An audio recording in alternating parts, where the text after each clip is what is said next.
This is a presentation on math in nature. The Fibonacci sequence is the series of numbers 0, 1, 1, 2, 3, 5, and so on. The next number is found by adding the two numbers before it. When we make squares with those widths, we get a nice spiral as shown in the illustration below. When we take any two successive Fibonacci numbers, their ratio is very close to the golden ratio, which is approximately 1.618034. In fact, the bigger the pair of Fibonacci numbers, the closer the approximation. The Fibonacci numbers are nature's numbering system. They appear everywhere in nature, from the leaf arrangements in plants to the pattern of the florets of a flower, the bracts of a pine cone, or the scales of a pineapple. The Fibonacci numbers are therefore applicable to the growth of every living thing, including a single cell, a grain of wheat, a hive of bees, and all of humankind. Fibonacci sequence in nature. Plants do not know about this sequence. They just grow in the most efficient ways. Many plants show the Fibonacci numbers in the arrangement of the leaves around the stem. Some pine cones and fir cones also show the numbers, as do daisies and sunflowers. If we took time to count the number of seed spirals in a sunflower, we'd find the number of spirals adds up to a Fibonacci number. In fact, a great many plants produce petals, leaves, and seeds in the Fibonacci sequence, which is why it's so hard to find a four-leaf clover. Many other plants, such as succulents, also show the numbers. Some coniferous trees show these numbers in the bumps on their trunks, and palm trees show the numbers in the rings on their trunks. So, why do these arrangements occur? In the case of leaf arrangement, some of the cases may be related to maximizing the space for each leaf, or the average amount of light falling on each one. Even a tiny advantage would come to dominate over many generations. In the case of close-packed leaves in cabbages and succulents, the correct arrangement may be crucial for availability of space. In the seeming randomness of the natural world, we can find many instances of mathematical order involving the Fibonacci numbers themselves and the closely related golden elements. This video shows the various examples of the Fibonacci sequence in nature. Fractals were first named by a mathematician in 1975. They are special mathematical sets of numbers that display similarity through the full range scale.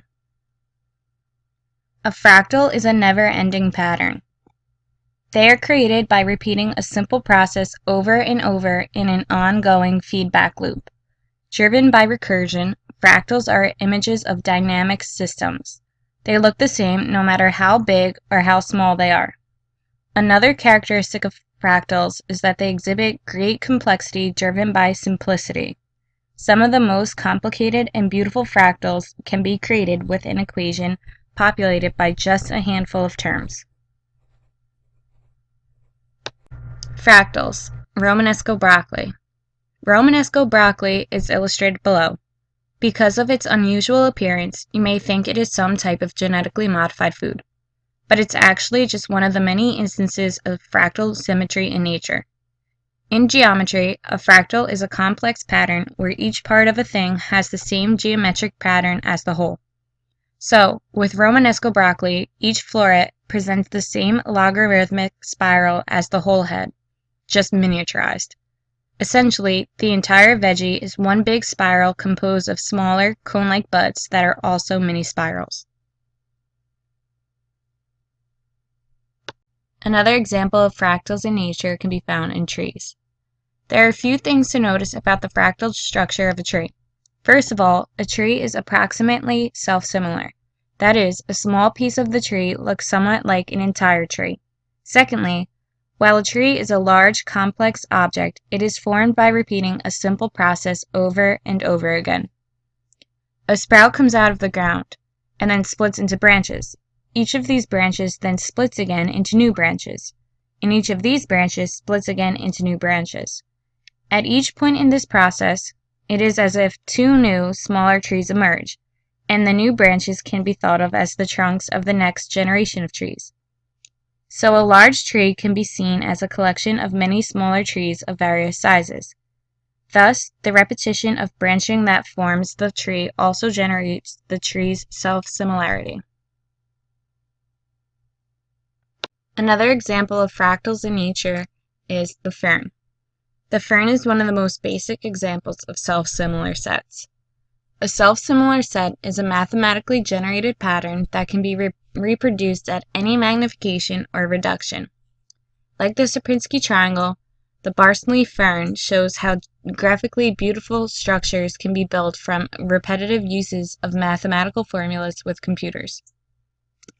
It is infinitely complex. If you continue to magnify this fractal, it will be infinitely complex at any infinite magnification.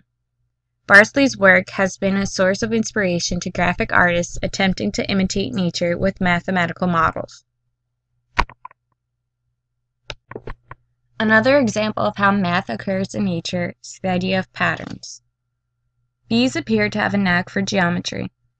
For thousands of years, humans have marveled at the perfect hexagonal figures in honeycombs and wondered how bees can instinctively create a shape humans can only reproduce with a ruler and compass. The honeycomb is an example of a tessellation. A tessellation is tiling using one or more geometric shapes without leaving any gaps or overlaps. How and why do bees have a hankering for hexagons? Well, mathematicians believe that it is the perfect shape to allow bees to store the largest possible amount of honey while using the least amount of wax. Other shapes, such as circles, would leave a gap between the cells since they don't fit together exactly.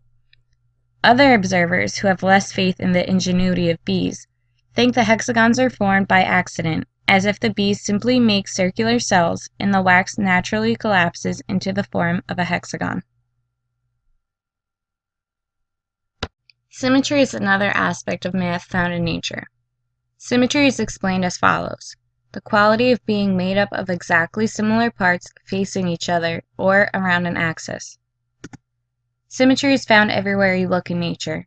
It can be found in two forms: bilateral symmetry and radial symmetry. Bilateral symmetry occurs when an object has two sides that are mirror images of each other. The object is symmetric about a line.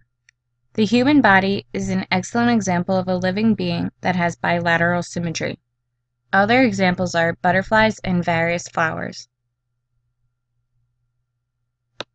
Radial symmetry occurs where there is a center point and numerous lines of symmetry can be drawn.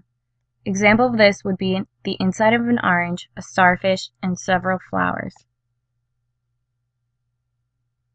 Even something as tiny as a snowflake is governed by the laws of order. Most snowflakes exhibit six-fold radial symmetry with elaborate identical patterns on each of its arms. This is a result of chemistry.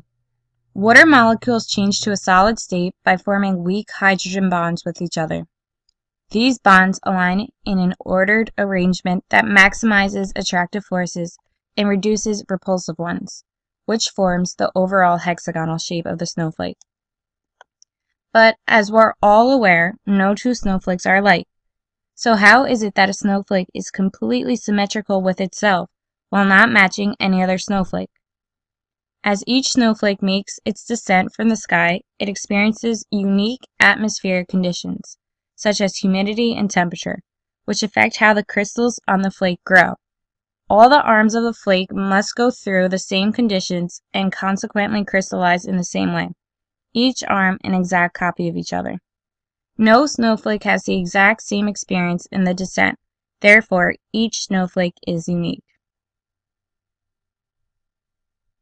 Another type of symmetry can be found in spiderwebs. Over 5,000 types of spiders create nearly perfect circular webs, with almost equidistant radial supports coming from the middle of the web in a spiral woven to catch prey. These webs are built for strength, and the radial symmetry helps to evenly distribute the force of impact when prey hits the web, resulting in fewer rips in the thread.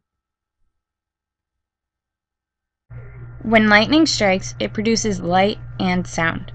The light travels fast enough that we could think of it as instantaneous over distances of a few miles.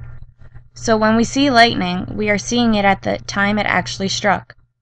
The sound travels at about 1/5 mile per second. So for every mile the sound has to travel, it will take about 5 seconds to reach us. If we divide the time between the light and the sound by 5, we get the distance in miles. Or you can say we're multiplying the number of seconds by 1/5 to get the number of miles the sound traveled in that time.